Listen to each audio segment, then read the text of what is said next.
SBI के education loan के बारे में। इस वीडियो में हम एजुकेशन लोन लेने का पूरा प्रोसेस, उसको वापस रीपे करने का पूरा प्रोसेस और इस एजुकेशन लोन पर लगने वाले सारे खर्चों को डिटेल में समझने वाले हैं। हर स्टूडेंट का सपना होता है कि वो एक अच्छी पढ़ाई करके अच्छी एजुकेशन हासिल करके अपने सपनों को पूरा करे और कई बार इन सपनों के बीच में परिवारों की फाइनेंशियल कंडीशंस आ जाती हैं। लेकिन आज के समय में अगर आप सीरियस हैं अपनी एजुकेशन को लेकर तो बहुत सारे रास्ते निकल ही आते हैं। इन्हीं रास्तों में सबसे इंपॉर्टेंट रास्ता होता है एजुकेशन लोन का। तो देर न करते हुए डिटेल में समझते हैं एसबीआई के एजुकेशन लोन को। चलिए शुरू करते हैं। सबसे पहली चीज तो ये समझना जरूरी है कि हम लोग एजुकेशन लोन किस तरह की एजुकेशन के लिए ले रहे हैं। एसबीआई 3 तरह के एजुकेशन लोन आपको ऑफर करता है। पहला एजुकेशन लोन तो होता है अगर आप भारत में ही, इंडिया में ही किसी भी इंस्टीट्यूशन में अपनी स्टडी को आगे कंटिन्यू करना चाहते हैं। इसके अलावा अगर आप अब्रॉड जाना चाहते हैं अपनी हायर स्टडीज के लिए, उसके लिए अलग से एक प्रोडक्ट है एसबीआई का। लेकिन इन दोनों के अलावा एक तीसरी कैटेगरी अलग से रखी गई है जो भी हमारे देश के टॉप कॉलेजेस हैं, प्रेस्टिजियस कॉलेजेस हैं, जैसे कि आईआईटीज हो गए, आईआईएम्स हो गए, एम्स हो गए। इस तरह की बहुत सारे ऐसे इंस्टीट्यूशंस हैं जहां पर एक स्पेशल प्रोडक्ट के अंदर आपको लोन दिया जाता है। हम लोग इस वीडियो में एजुकेशन लोन के सारे फीचर समझने के साथ साथ इन तीनों तरह के प्रोडक्ट्स में इंपॉर्टेंट डिफरेंस क्या है, लोन लेते समय आपको क्या क्या कोलैटरल सिक्योरिटी कहां पर देने की जरूरत नहीं है, किस केस में आपको कोई भी गारंटी देने की जरूरत नहीं है, सब चीजें आगे डिटेल में समझने वाले हैं। सबसे पहले तो एजुकेशन लोन के जो बेसिक्स हैं ये समझना जरूरी होता है। यहाँ पर हम लोग पूरी सिचुएशन को एक एग्जांपल के माध्यम से समझते हैं। सपोज मिस्टर ए जो है ये एक स्टूडेंट है और ये एक 4 ईयर का कोर्स ले रहे हैं। सपोज ये यहाँ पर बीटेक कर रहे हैं। अब बीटेक में इनके क्या है, टोटल 8 सेमेस्टर्स हैं। 6 मंथ्स के सेमेस्टर्स जो हैं यहाँ पर डिवाइड किए गए हैं 4 ईयर्स में और इनकी 8 सेमेस्टर्स की जो ओवरऑल फी है वो यहाँ पर 4 लाख रुपए है। इसका मतलब ये हुआ हर सेमेस्टर की इनकी फीस जो है 50,000 रुपीज है। तो बैंक जब मिस्टर ए को लोन देगा तो ये जो 50,000 रुपए है हर सेमेस्टर में इनको रिलीज किए जाएंगे और ये जो 50,000 रुपीज रिलीज किए जाएंगे ये यहाँ पर डायरेक्टली कॉलेज को पे किए जाएंगे। इसके साथ साथ ये भी समझना जरूरी है कि जितने का भी आप लोन लेंगे, सपोज यहाँ पर इस केस में तो 4 लाख रुपए लिया था तो 8 सेमेस्टर्स में फी ही 50,000 रुपए थी। लेकिन सपोज यहाँ पर फी आपकी मान लीजिए 8 लाख रुपए है लेकिन आपने लोन सिर्फ 4 लाख रुपए का लिया है। तो उस केस में ऐसा संभव नहीं है कि बैंक शुरू के 4 लाख पहले खुद पे कर देगा। बैंक बेसिकली क्या करेगा, बैंक आपको जितना भी लोन देगा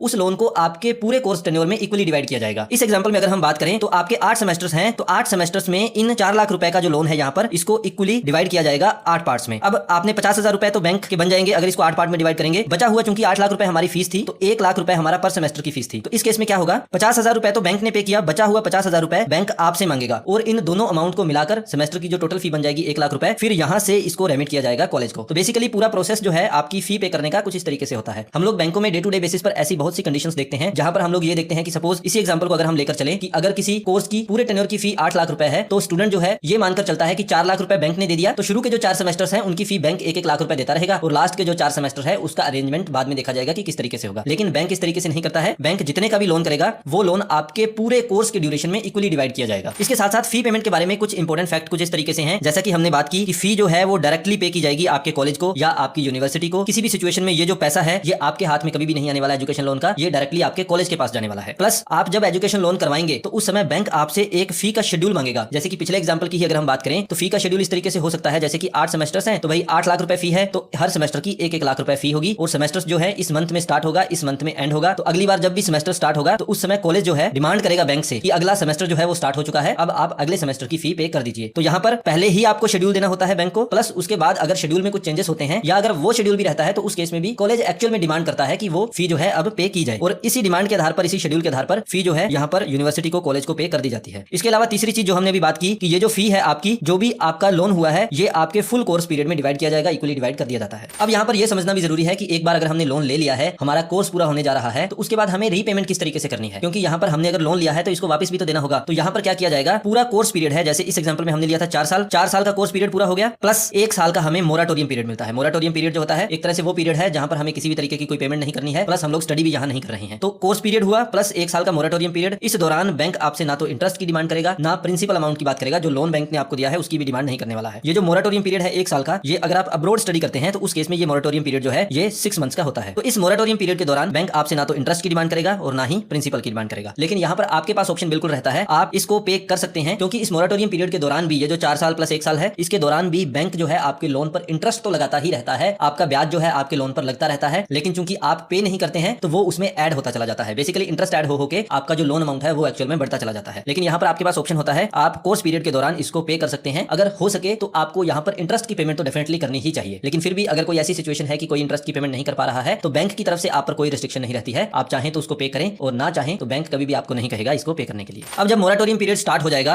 मोराटोरियम पीरियड खत्म होने के बाद आपकी इंस्टॉलमेंट्स जो है वो स्टार्ट हो जाएंगी और ये जो इंस्टॉलमेंट्स आप पे करेंगे, यहाँ पर अच्छी बात यह है कि आपको टैक्स रिबेट भी दिया जाएगा सेक्शन 80E के अंदर। आप जो भी इस एजुकेशन लोन पर इंटरेस्ट की पेमेंट करेंगे वो आपकी इनकम में से माइनस हो जाएगी और आपकी इनकम जो है उतनी कम मानी जाएगी जितना कि आप पर एजुकेशन लोन पर इंटरेस्ट लग रहा है। लेकिन ये इंटरेस्ट की रिबेट जो है, डिडक्शन जो है सेक्शन 80E के अंदर, ये मैक्सिमम 8 ही साल के लिए दी जाती है। तो अगर मैक्सिमम अगर आपको यूज करना है अपने एजुकेशन लोन का तो आपको अपने एजुकेशन लोन का टेन्योर जो है वो 8 ईयर ही करवाना चाहिए। लेकिन यहाँ पर एक इंपॉर्टेंट चीज ये भी है कि 8 साल तो रेकमेंडेड रहता है, लेकिन मोरेटोरियम पीरियड के बाद आपको 15 साल में इस एजुकेशन लोन की पेमेंट वापस करनी होती है। तो अच्छा खासा टाइम मिलता है इस एजुकेशन लोन को पे करने के लिए। अब यहाँ पर एक और इंपॉर्टेंट कॉन्सेप्ट है मार्जिन का कॉन्सेप्ट, इसको भी समझना जरूरी है। अगर आप एजुकेशन लोन लेते हैं 4 लाख रुपए तक का, तो उस केस में आपको किसी भी तरीके का मार्जिन बैंक को नहीं देना होता है। लेकिन अगर आप 4 लाख से ज्यादा का लोन लेते हैं तो उस केस में आपका ये मार्जिन 5% से लेकर 15% का हो सकता है। अब एक 5% वाला एग्जांपल लेकर समझते हैं। मार्जिन का मतलब यहाँ पर यह है कि मान लीजिए आपके कॉलेज की एक सेमेस्टर की फीस जो है 1 लाख रुपए है, तो जीरो मार्जिन का मतलब है 1 लाख की 1 लाख फी जो है बैंक खुद पे करेगा। 5% मार्जिन अगर है तो इसका 5% यानी कि 5,000 रुपए आपको पे करना है, और बचे हुए 95,000 रुपीज जो है ये बैंक आपको पे करेगा। आपको पे करने का मतलब है आपके कॉलेज को, आपकी यूनिवर्सिटी को पे करेगा। तो इस तरीके से मार्जिन का कॉन्सेप्ट काम करता है। अब आप मैक्सिमम कितना लोन ले सकते हैं? तो एसबीआई से एजुकेशन लोन जो है आप मैक्सिमम 3 करोड़ रुपए तक का ले सकते हैं। ये इतनी अमाउंट है कि आप किसी भी तरह की एजुकेशन जो है वो ले सकते हैं। बस आप में काबिलियत होनी चाहिए कि आप एक अच्छे कॉलेज में, अच्छी यूनिवर्सिटी में अपना एडमिशन जो है वो सिक्योर कर पाए। अब एक इंपॉर्टेंट क्वेश्चन आता है कोलैटरल सिक्योरिटी का, क्योंकि यही वो पॉइंट है जिसकी वजह से ज्यादातर लोग एजुकेशन लोन को नहीं ले पाते हैं। तो यहाँ पर समझने वाली बात यह है कि अगर आपका एजुकेशन लोन टोटल 4 लाख रुपए तक का है तो उस केस में बैंक आपसे किसी भी तरीके की सिक्योरिटी नहीं मांगते हैं। इसके अलावा यही लोन जो अगर आपका 7.5 लाख रुपीज तक का है, 4 लाख से ज्यादा है लेकिन 7.5 लाख रुपीज से कम है, तो उस केस में भी आपसे कोलैटरल सिक्योरिटी कोई भी नहीं मांगी जाती है। तो इस केस में भी आपसे कोलैटरल सिक्योरिटी तो कोई नहीं मांगी जाती है, लेकिन आपके जो पेरेंट्स हैं, आपके जो गार्जियन हैं, उनकी को ऑब्लिगेशन रहती है, उनको को बोरोवर बनाया जाता है। इसका मतलब ये हुआ कि अगर फ्यूचर में आप इस लोन में डिफॉल्ट करते हैं तो उस केस में आपके माता पिता की बराबर जिम्मेवारी होगी कि अगर आप इस लोन को नहीं भरते हैं तो इस लोन की रीपेमेंट जो है उनके द्वारा की जाएगी। इसके साथ साथ इस लोन को सिक्योर करने के लिए गवर्नमेंट की एक गारंटी है CGFSCL, इस गारंटी को भी लिया जाता है। यहाँ पर अगर आपका एजुकेशन लोन 7.5 लाख रुपीज से ज्यादा है तो उस केस में आपके पेरेंट्स की को ऑब्लिगेशन तो रहती ही है, उनको को बोरोवर तो बनाया ही जाता है, लेकिन यहाँ पर आपको एक टेंजिबल कोलैटरल सिक्योरिटी देना भी जरूरी है। मतलब आपकी कोई भी ऐसी प्रॉपर्टी जो कि लोन की वैल्यू को जस्टिफाई कर पाए। सपोज आपने 50 लाख रुपए का एक एजुकेशन लोन लिया तो आपको ऑलमोस्ट इसके इक्विवेलेंट 50 लाख रुपए की कोई प्रॉपर्टी देनी होगी बैंक को। बैंक इसको एज ए सिक्योरिटी अपने पास रखता है। यहाँ पर इसमें कोई दुकान हो सकती है, आपका कोई मकान हो सकता है जो सरफेसी कंप्लाइंट है। इस तरह की आप कोई भी प्रॉपर्टी बैंक को सिक्योरिटी के रूप में दे सकते हैं। अब यहाँ पर ऐसा भी नहीं है कि आपने प्रॉपर्टी दे दी और इसका कोई एडिशनल बेनिफिट आपको नहीं मिलेगा। आपका लोन जब सिक्योर होता है किसी कोलैटरल सिक्योरिटी से तो उस केस में आपका इंटरेस्ट रेट भी कम कर दिया जाता है। और लॉन्ग टर्म में जैसे कि हमने एजुकेशन लोन को देखा कि 15 साल रीपेमेंट पीरियड है प्लस मोरेटोरियम पीरियड भी है, तो अप्रोक्सीमेट 20-22 साल का अगर लोन है तो उस 20-22 साल के टेन्योर में एक एक पैसे का भी जो इंटरेस्ट रेट है वो बहुत बड़ा इंपैक्ट डालता है। तो अगर कोई अवेलेबल कोलैटरल सिक्योरिटी आपके पास है तो वो आपको निश्चित रूप से जरूर देनी चाहिए, उससे आपका इंटरेस्ट रेट कम हो जाता है। अब कुछ मोरेटोरियम पीरियड के दौरान आप पर जो भी इंटरेस्ट लगता है उसमें भी आप सब्सिडी प्राप्त कर सकते हैं, छूट प्राप्त कर सकते हैं। अगर आपकी फैमिली की इनकम जो है 4.5 लाख रुपए पर एनम से कम है, आप एक EWS कैटेगरी की फैमिली से बिलोंग करते हैं, तो उस केस में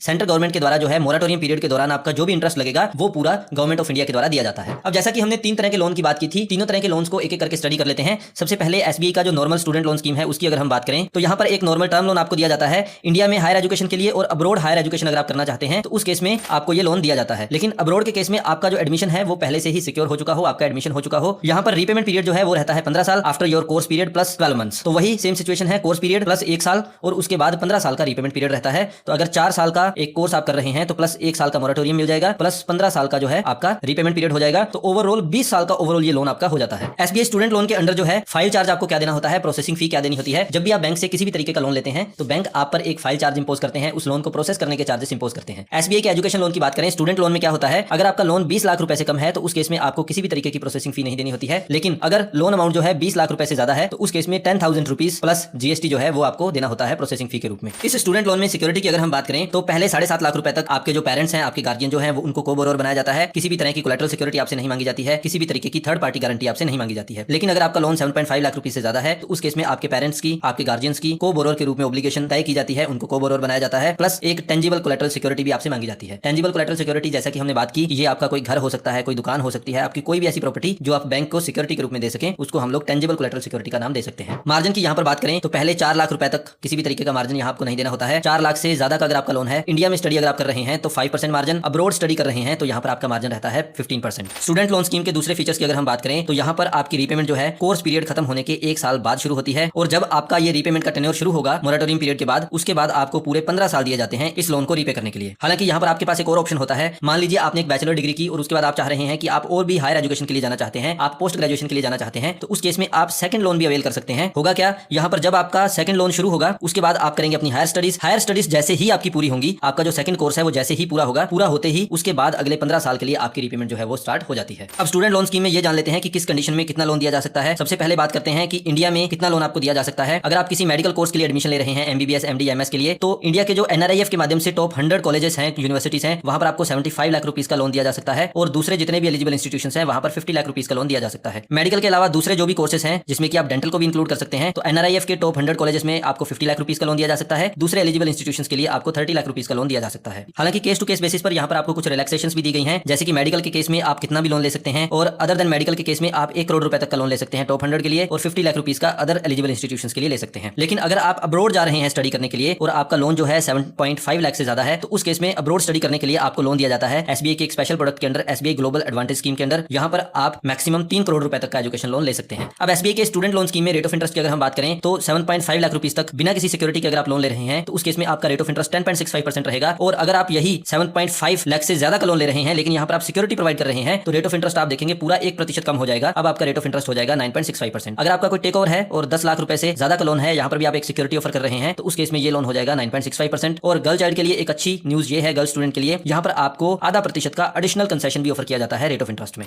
अब एक बार एसबीआई के एक स्कॉलर लोन स्कीम को भी देख लेते हैं। जितने भी इंडिया के रेप्यूटेड प्रेस्टिजियस इंस्टीट्यूशंस हैं वहां पर अगर आप एडमिशन सिक्योर करते हैं तो उस केस में आप एसबीआई स्कॉलर लोन स्कीम के अंदर लोन ले सकते हैं। यहाँ पर इस लोन की खास बात यह है कि यहाँ पर किसी भी तरह की प्रोसेसिंग फी आपको नहीं देनी होती है, प्लस 100% फाइनेंस किया जाता है, किसी भी तरीके का मार्जिन आपको नहीं देना होता है। रेट ऑफ इंटरेस्ट यहाँ पर 7.65% से स्टार्ट हो जाते हैं। किसी भी लोन के कंपैरिजन में ये काफी अच्छे रेट ऑफ इंटरेस्ट है। और रीपेमेंट पीरियड जो है यहाँ पर भी ठीक उसी तरीके से रहता है। कोर्स पीरियड खत्म होने के बाद 1 साल का रीपेमेंट हॉलीडे मिलता है, मोरेटोरियम पीरियड मिलता है, उसके बाद 15 साल तक आपको इसकी रीपेमेंट करनी होती है। यहाँ पर अगर हम लोन अमाउंट की बात करें और सिक्योरिटी की बात करें तो मैक्सिमम लोन जो है यहाँ पर लिस्ट बनाई गई है कॉलेज और यूनिवर्सिटी की कैटेगरीज के आधार पर। लिस्ट AA जो है यहाँ पर 2 तरह की कैटेगरीज है, जैसे कि पहले तो आपको किसी भी तरीके की सिक्योरिटी नहीं देनी है, सिर्फ पेरेंट्स और गार्जियन को को बोरोवर बनाया जाता है। तो उस केस में अगर AA लिस्ट का कोई स्टूडेंट है तो उस केस में आपको 50 लाख रुपए तक का लोन दिया जा सकता है। लेकिन वहीं अगर आप एक टेंजिबल कोलैटरल सिक्योरिटी देते हैं प्लस एक को बोरोवर ऐड करते हैं अपने पेरेंट्स को, गार्जियन को, तो उस केस में AA जो लिस्ट है यहाँ पर आपको नीड बेस्ड लोन दिया जाता है। आप जितना चाहें उतना लोन यहाँ पर ले सकते हैं। लिस्ट A की बात करें तो विदाउट सिक्योरिटी 40 लाख रुपीस का लोन आप ले सकते हैं, विद सिक्योरिटी आप जितना चाहें उतना लोन ले सकते हैं। लिस्ट B जो है, लिस्ट B में अगर हम देखें तो आप मैक्सिमम 30 लाख रुपए का लोन ले सकते हैं बिना किसी सिक्योरिटी के, और विद सिक्योरिटी आपको कोई भी रेस्ट्रिक्शन देखने को नहीं मिलती है। आप जितनी कोलैटरल देंगे और जितनी आपकी कॉलेज की रिक्वायरमेंट होगी उसके अकॉर्डिंग आप नीड बेस्ड लोन ले सकते हैं। लिस्ट C भी यहाँ पर आती है। यहाँ पर बिना सिक्योरिटी के आप 7.5 लाख रुपीस का लोन ले सकते हैं, और विद सिक्योरिटी जो है आप 1 करोड़ रुपए तक का लोन ले सकते हैं। यहाँ पर भी रेट ऑफ इंटरेस्ट जो है कुछ सेलेक्ट इंस्टीट्यूशंस के लिए 7.65% से लेकर 9.15% तक रहता है। और अगर आप टेक ओवर करवाते हैं किसी दूसरे बैंक से आप अपना लोन शिफ्ट कर रहे हैं तो उस केस में भी आपका रेट ऑफ इंटरेस्ट 7.65% से 9.15% के बीच में रहता है। स्कॉलर लोन के केस में आपको काफी अच्छा रेट ऑफ इंटरेस्ट यहाँ पर ऑफर किया जाता है। अब अगर आप अब्रॉड जा रहे हैं स्टडी करने के लिए तो उस केस में आप ग्लोबल एडवांटेज स्कीम के अंदर लोन ले सकते हैं। यहाँ पर जो है लोन सिर्फ डिजर्विंग और मेरिटोरियस स्टूडेंट्स को ही ऑफर किया जा सकता है, जो कि कोई रेगुलर कोर्सेज जो है परस्यू कर रहे हो किसी भी फॉरेन कॉलेज से, किसी भी फॉरेन यूनिवर्सिटी से। मिनिमम यहाँ पर 7.5 लाख रुपीस का लोन दिया जा सकता है, मैक्सिमम जो है आप 3 करोड़ रुपीस तक का लोन ले सकते हैं। इस लोन में आपकी प्रोसेसिंग फी फिक्स रहती है 10,000 रुपीस प्लस जीएसटी आपको यहाँ पर देना होता है। बैंकिंग सर्विसेज के केस में जीएसटी यहाँ पर रहता है 18%। ग्लोबल एडवांटेज स्कीम में अगर हम मार्जिन की बात करें तो अगर आपका लोन 7.5 लाख रुपए से ज्यादा है और 20 लाख रुपए तक का है तो उस केस में आपका मार्जिन रहता है 15%। 20 लाख से ज्यादा का अगर आपका लोन है तो उस केस में आपका मार्जिन अब यहाँ पर कम हो जाता है, यहाँ पर आपका मार्जिन रहता है 10%। ग्लोबल एडवांटेज में अगर हम रेट ऑफ इंटरेस्ट की बात करें तो अगर आपका लोन विद सिक्योरिटी है और 7.5 लाख से 3 करोड़ रुपीस तक आप लोन ले रहे हैं तो उस केस में आपको 9.65% रेट ऑफ इंटरेस्ट देना होता है। कहीं से टेक ओवर हो रहा है और सिक्योरिटी भी आप ऑफर कर रहे हैं तो यहाँ पर भी आपको 9.65% रेट ऑफ इंटरेस्ट ऑफर किया जाता है। गर्ल चाइल्ड के केस में यहाँ पर भी आपको आधा प्रतिशत का कंसेशन ऑफर किया जाता है। कुछ स्पेशल इंस्टीट्यूशंस के लिए आप विदाउट सिक्योरिटी भी 9.65% तक का लोन ले सकते हैं, प्लस अगर आप सिक्योरिटी ऑफर कर रहे हैं तो उस केस में आपका रेट ऑफ इंटरेस्ट और कम हो जाता है, ये 9.15% तक भी चला जाता है। टेक ओवर का अगर कोई केस होगा, आप डायरेक्टली किसी दूसरे बैंक से अपना एजुकेशन लोन एसबीआई में शिफ्ट कर रहे हैं और लोन अमाउंट आपका 10 लाख रुपए से ज्यादा है तो उस केस में भी आपका रेट ऑफ इंटरेस्ट वेरी करेगा 9.15% से 9.65% के बीच में। आई होप इस वीडियो के माध्यम से आपको एसबीआई के एजुकेशन लोन को समझने में मदद मिली होगी। अगर किसी भी रूप में हम इस कंटेंट के माध्यम से आपकी कोई मदद कर पा रहे हैं तो इस वीडियो के लिए हमें और हमारी टीम को अप्रिशिएट जरूर करें। इस वीडियो को लाइक और शेयर करना नहीं भूलें and don't forget to subscribe the channel. अभी के लिए इतना ही, मिलते हैं एक और एजुकेशनल वीडियो के साथ। तब तक के लिए your bank manager signing off.